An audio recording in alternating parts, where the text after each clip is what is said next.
So it's lovely to welcome Jane Ekstam to Researcher's Desk from Högskolan I Østfold.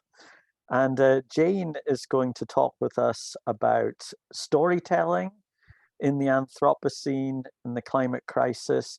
Jane is an author of this book, which I will take forward here. This is Katja's World Games. I'm sure that she'll be talking with us about this book during the session, and other advice and experiences from using creative writing for communication in the climate crisis. Jane, it's an honor to have you with us today. I'm going to now hand over the floor to you. I will turn off my video, but I will be here. If there's any technical issues, just I will see them and jump in again. Oh, that's great. Thank you so much for that lovely introduction, and thank you for allowing me to be here.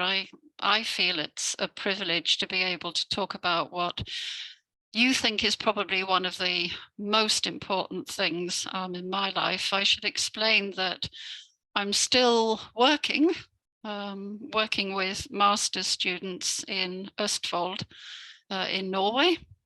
But I got the idea that since I wasn't working 100% any longer, I would actually do some writing of my own instead of teaching everybody else's writing. And there was only one subject that I actually wanted to write about, and that's climate change. And the more I read, the more I became convinced that this is the way to help, in particular, younger people to understand what's going on, to make it less frightening, less threatening, but also more interesting, more real, and more personal. So I read a lot of other books that are not stories, they're not fiction, but fiction, I think, when I talk to my students, and in fact, I've actually got one student right now who's writing about graphic novels and climate change. So it's spreading slowly but surely.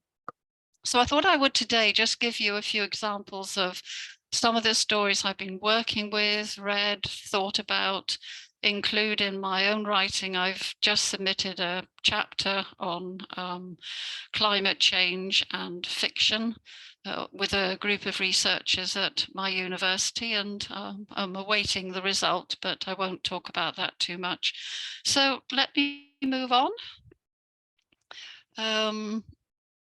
Alasdair, I see that the pictures are blocking part of the text that I need to read. So what would I do about that? I would do that. Maybe not. Can I actually get these pictures down? So I tell you what. I've done it. Got it. Yeah, we're seeing Got everything it. perfectly at this end. Oh, good. Okay. So I thought the first slide, the title, Why We Care, really, really matters. I care passionately about this. I think my 3 daughters who are in their 30s are a little bit tired of hearing about it, but fortunately my husband, Shell, is not. The reason why we care about climate change is because it already affects everything that's at the top of our priority list: our health, our families, our jobs, and the economy, the well-being of our communities, and those less fortunate than us who live in them.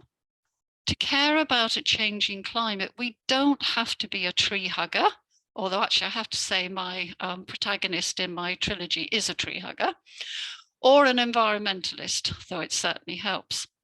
As long as we are a human alive today, then who we already are and what we already care about gives us all the reasons we need. And I think that really puts my message in a nutshell.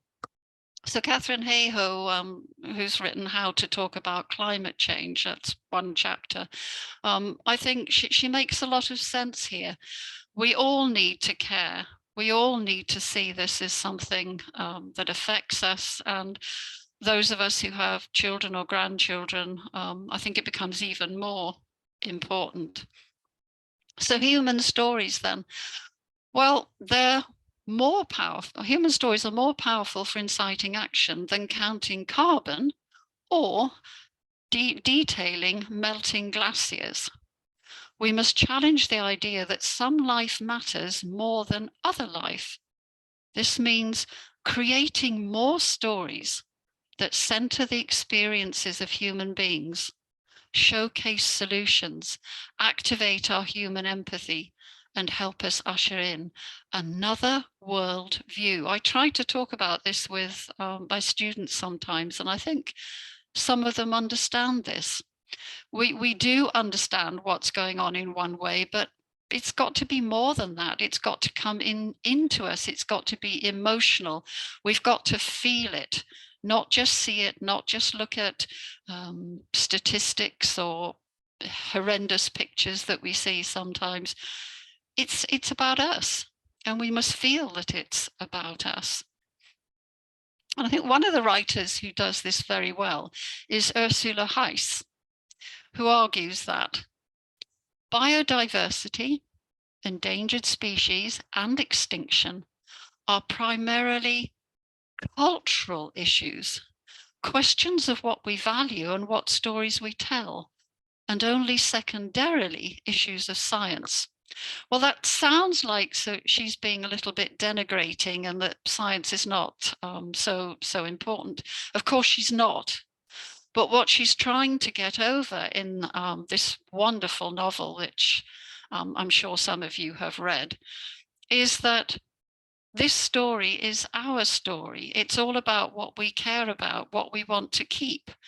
And to do this, or one of the best ways to do this, is actually to tell a story. And I'm sure some of you who've read this novel will agree that this is an amazing story. It takes you into another world, a journey that we wouldn't make ourselves, but we understand why the character, the protagonist, is making this journey. I've been working a little bit recently with another author of fantasy versus magical realism. We're putting together stories that will somehow be adapted to specific age groups. So Bruce Smith, in the book that I will briefly mention shortly, is working towards 12-year-olds, whereas my writing is more for the 18 to 30, 35-year-olds. But Bruce wrote in one of his comments when we were talking about our various books and exchanging ideas, he made me realize that actually I wasn't writing fantasy, although I thought I was. I was writing magical realism. So I think it's important to think about what the difference is between these different ways of attacking stories or presenting stories. The magical realism then situates readers in a predominantly realistic world. Even though the word magic is there, what the characters do, see, feel, they're very much in the real world, the world that we can actually understand. Fantasy, on the other hand, in the right-hand column, takes place in an unreal world with unreal characters. And I suppose I should confess it now. I'm not very good at reading sci-fi, for example. Then to go back to the left side, magic realism or magical realism, I realize I've used both forms here, is often the intersection of culturally competing definitions of reality, and that creates an inherent tension. So in my own books, and I'll talk a little bit more about this later, the characters are real. They live in a real world in the southwest of England, which is my home area. But there is a character who does not live in this world, who communicates with the protagonist. Fantasy to the right then is literature in which magical things occur. Yes, but again, in an unreal world. To go back to the third one on the left side, in magic realism, the characters react to the magical as though it's ordinary. And that's what Katja does. Not perhaps quite at the beginning when she's busy working out who this character, and in fact, it's her great-grandfather, deceased great-grandfather, who was Norwegian. He lived in the village where, well, it's not a village, it's a small town, where I actually teach. And I became very interested when I was actually staying there for the whole week when I was working full time, to hear about what this town, Halden, was doing during the Second World War, how it was getting Jews out of Norway and down to Sweden. And you might know a Norwegian author, Maja Lunde, and she's just fairly recently, I think, created a film on this, which I'm sorry, I don't remember the title now, but if you look her up, I'm sure you'll find both her novels and this film. So to go back to fantasy then, the characters are amazed, stunned, and shocked by the magical events. Not so in my story. Mystery lies at the heart of magical realism.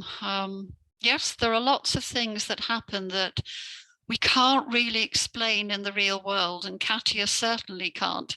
But she has an elderly professor, I really mean elderly, whom I've based a little bit on somebody I once knew at school.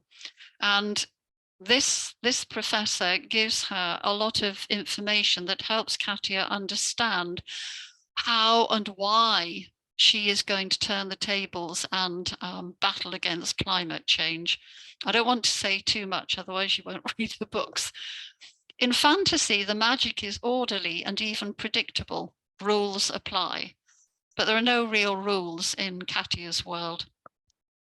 Magic realism disrupts the reader's sense of reality. In the end, at least I hope that's what happens, the reader understands that Katja has access to these different worlds, the world that we can all see, and the world of the fourth dimension to some extent, in which her great-grandfather lives, and he discusses a lot with her. Fantasy then creates another completely enclosed reality, but Katja's reality is not enclosed. The whole concept of the fourth dimension is fluid. There are no rigid barriers. Rebecca Huntley then and David Wallace Wells, two names I'm sure you're very familiar with. Well, Rebecca Huntley first. Climate change is a complex, all-encompassing and fast-moving phenomenon. It's so fast that some would say, that people like Timothy Morton, that we can't even understand it, we can't see it, we can't visualize it, because it's too fast. It's everywhere and nowhere. It's complicated and it's simple. And David Wallace Wells, whom I think is a fantastic writer, he argues that we need a variety of narratives, perspectives, and metaphors in order to write about climate change. He says, it is not a subject that can sustain only one narrative, one perspective, one metaphor, one mood. Absolutely not. We can mix these things, we can change them, especially if, as I'm doing, you have a trilogy where you can develop ideas. Story then, I mean, what do we actually mean by story? Well, whether it's delivered through films, books, or video games, the story should teach us facts about the world. It influences our moral logic and marks us with fears, hopes, and anxieties that alter our behavior, hopefully, perhaps even our personalities. Frankly, if a story doesn't make us do these things, the chances are that we're not even going to get through the book. We won't complete. So yes, this is important. Rebecca Young is somebody who I've been reading a lot recently, particularly because I'm interested in how to get over the facts and implications of climate change to young people. And the book that I have there in brackets on the second line is going to pop up again later. Literature as a lens for climate change, using narratives to prepare the next generation. Young people want their emotions and concerns acknowledged. They want to be able to make informed choices, and they want to feel empowered to make their own choices. This is what literature can do for us. So we don't have to accept everything in the story, but we perhaps accept the idea and use our imagination to some extent. So what can we learn from reading stories? We learn from others' experiences. We develop curiosity, imagination, and empathy. So as Judith Wakeman argues, in Cli-Fi novels, we learn that we are part of a bigger picture, that we can make a difference. We can start to adopt a growth mindset, and we find an antidote to despair in the actions, hope, and community of like-minded people. I think that's why we're here today, together. We need to join groups. We need to talk to other people. We need to hear their different perspectives. And then there is this wonderful quote from George Monbiot: "Those who tell the stories run the world." Wow. And if that is true, we as writers of stories have, of course, a huge responsibility. So Timothy Clark writes, that gives me pause for thought. The mixture in novels of fact and value, politics and climatology, emotional denial and habit, the interplay of global and local scales, makes the novel ideally placed to engage the very mixed up nature of the Anthropocene. It is mixed up, and I've asked students sometimes, well, what on earth can Timothy Clark mean by this? They have lots and lots of ideas, which I don't have time to go through today. Amitav Ghosh is one of my absolute favorite climate writers. And his book, The Great Derangement, from which this first quote is taken, I think is important to remember and to peruse. In a substantially altered world, where readers and museum goers turn to art and literature of our time, will they not look first and most urgently for traces and portents of the altered world of their inheritance? And when they fail to find them, what should they and what can they do other than to conclude that ours was a time when most forms of art and literature were drawn into the modes of concealment that prevented people from recognizing the realities of their plight? This era, which so congratulates itself on its self-awareness, will come to be known as the time of the Great Derangement. Now, don't get me wrong, Ghosh has lots of positive things to say as well. But I think this comment is incredibly important. We have young people who want to know the truth. To what extent are we giving them that truth? So I argue that Cli-Fi at its best does the opposite of what Ghosh has just described here, and it's from 2016. It encourages thought and investigation, stimulates the imagination, and encourages us to contribute to a better, safer, healthier, and more caring world. So how does he do this? Well, I've mentioned a couple of the books that he has written, the Ibis trilogy, for example, Gun Island, the Case of the Nutmeg. There are several stories. Of course, he has seen climate change in India firsthand. I mentioned earlier Bruce Smith, the Legend Keepers here. So Bruce and I are working together. This book, The Legend Keepers, The Partnership, is for 12-year-old children. And so the protagonist is Garson Strangewalker, and he learns from Buddy, who, as I've written here, is an extraordinary kid mountain goat who actually speaks very good English, makes Garson realize his climb to investigate the Shining Mountain Glacier has become way more than a science project. It does become a science project, but it becomes much more. It's part of his life. And the background is that his father has gone off to war as an American soldier, and they think that he's dead, but he's not. So Garson has a lot to contend with. Bruce Smith is not just a writer of fiction, He's a biologist, a zoologist. As I've written here, he's written 5 non-fiction books of science, natural history, and outdoor adventure. I think he's a great writer, and we have a lot of common qualities and ideas. This is my book that Alasdair very kindly showed you earlier. It's 2022.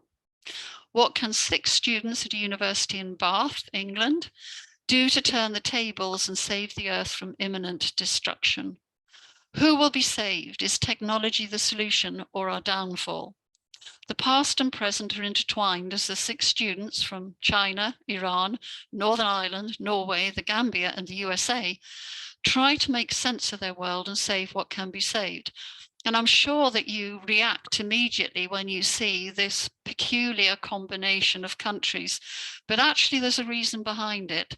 It's because I've taught in these countries. I have very good friends in these countries. And so I understand the students of this age group very well, or relatively well, in these areas. So the story Katja tells is not only her own, it is also ours.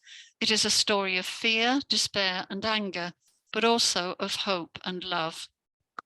Katja's World Game is the first novel in a trilogy, which explores the natural world, the supernatural, and the world of stories and games. So I've already said some of this.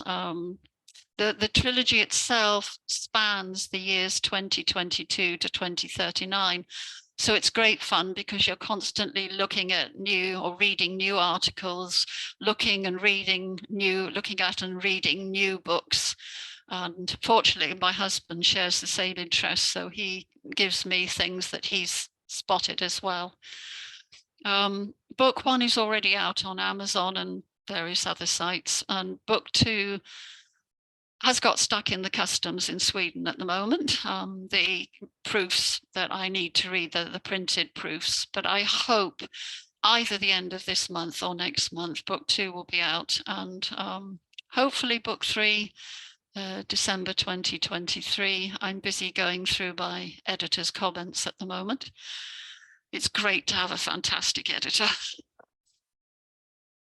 So thinking about what fiction is then, exactly the sort of space where we are as a species can make things visible, that exactly the sort of space where, exactly the sort of space where we as a species can make things visible that are not clearly available to our worldly physical space. It is worth stressing how climate fiction may work as a laboratory for the creation and testing of new sustainable forms of society and individual practices. We should thus not forget how one of the primary functions of fiction is to be a place where the imagination can try out different actions to test their value. And sometimes I think it's hard to know how much imagination you can allow. And I find personally that when I'm out walking, often after lunch, that's when my imagination jumps in and I start finding new ideas and combinations for my own work. So I mentioned earlier Joe and the 4th dimension. This is what Joe says. I'm proud to be a member of the 4th dimension.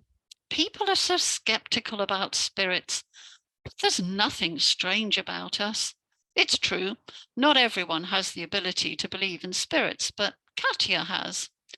Living in the 4th dimension is amazing. You see everything humans see and much more. I understand now that the Earth's troubles started a long, long time ago. Extreme weather, extinctions, rapid industrial development, they've all played their part.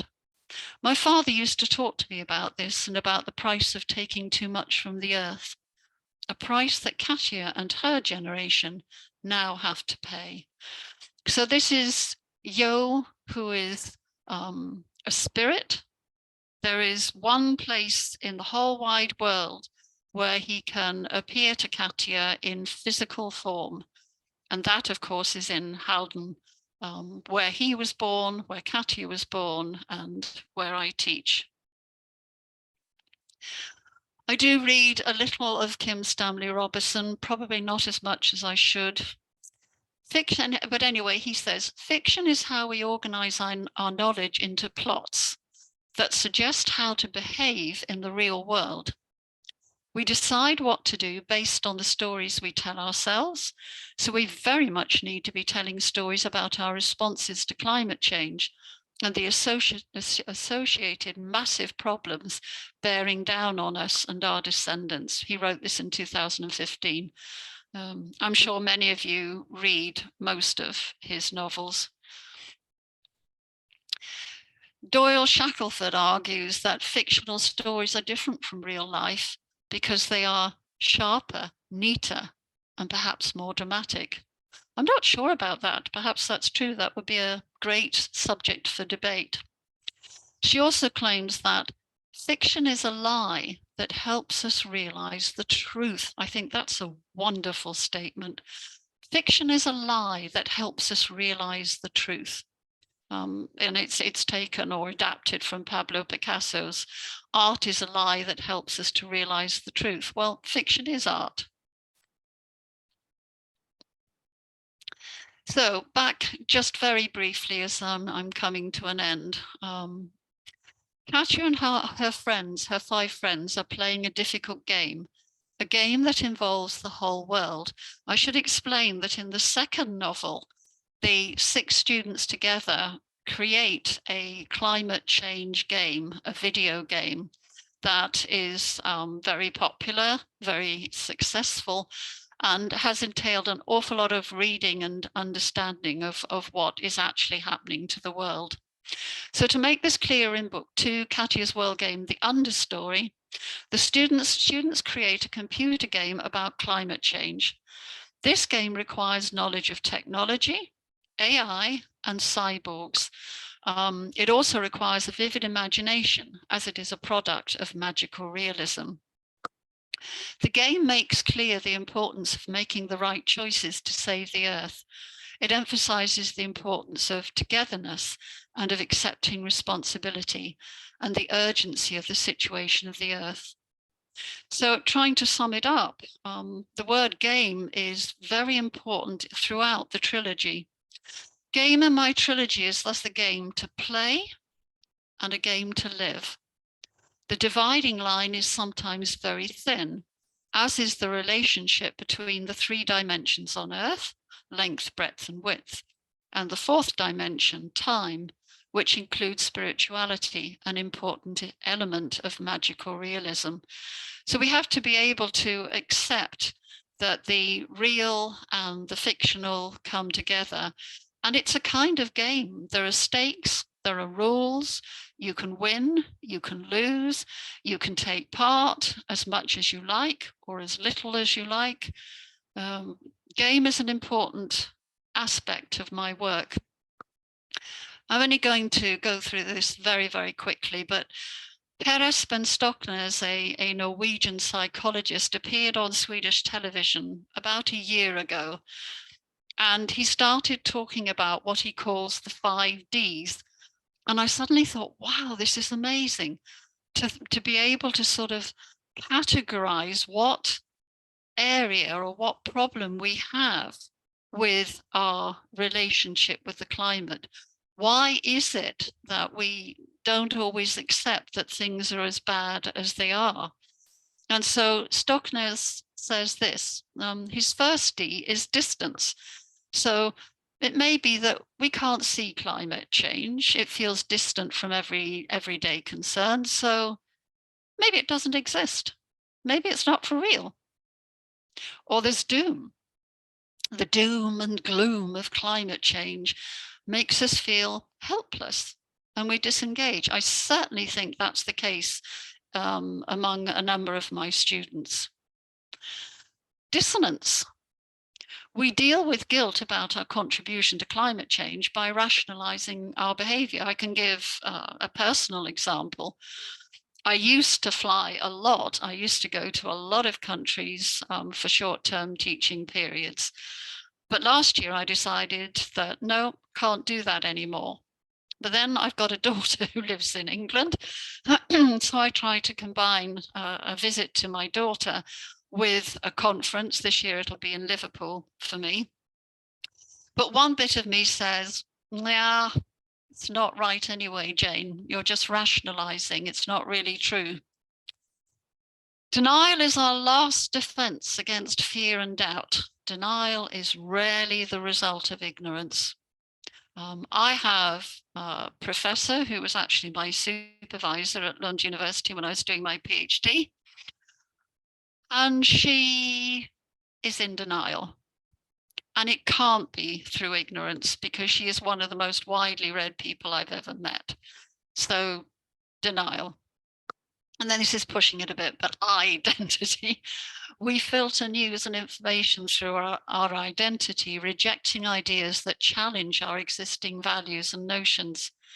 So a conservative may reject climate change because he hears about it from a liberal, or his cultural identity overrides the facts. I think we all know people like that.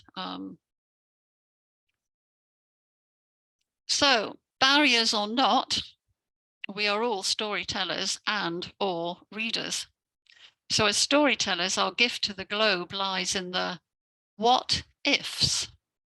With every alternative vision, every alternative worldview, and every character whose choices and motivations differ from our own, we pose a what if question, which will play out in young readers' minds. What if humanity chose a path of less consumption and more creativity?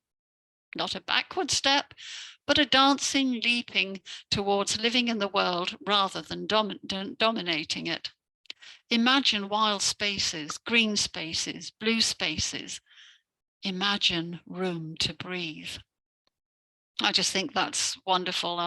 The book that this comes from is at the bottom here, and if you haven't read it, it's a wonderful read. There are lots of very interesting chapters. So to come back to the book that I said we would come back to, any of you listening who are teaching students, or perhaps older adolescents, high school students, for example, this book is an absolute godsend. Anyway, one of the quotations from it is, art is, in effect, a way of knowing and coping with the world, one that initially, perhaps, served to strengthen human groups. While its function has mutated somewhat in modern culture, art still serves as a way of coping and knowing, of exercising problem-solving skills, of imagining alternatives, of simply taking a break from the strains of daily living. So in this book, Rebecca Young has, she's the editor. There are lots of different chapters about different aspects of how to read climate fiction, how to teach climate fiction. I've had a number of good ideas from there. And then this is the final slide, but the penultimate, because I've just got addresses on the bottom of the last one. And one of the greatest challenges then, perhaps the greatest challenge for climate change stories is how to transport the message that climate change is inevitable and already happening without crippling our power to imagine a future worth changing for. How many of us have felt on occasions, oh, no, that's just one thing too much. No, I don't think I can read any more stories or any more books about climate change. But I think most of us go back. So many thanks for listening. I know it's been a lot to listen to, but I just wanted to give you some different ideas about how to think about fiction and climate writing. And if you are in any way interested in what I'm doing, please do write to me, and you've got my professional email address. I have a homepage that I haven't been working on for a while, but it says quite a lot about how I've been thinking. I'm going to leave that as my final slide now. And thank you so very much for listening. Thank you so much for being with us. That's been a really, really fascinating talk, and I'm sure there's lots of questions.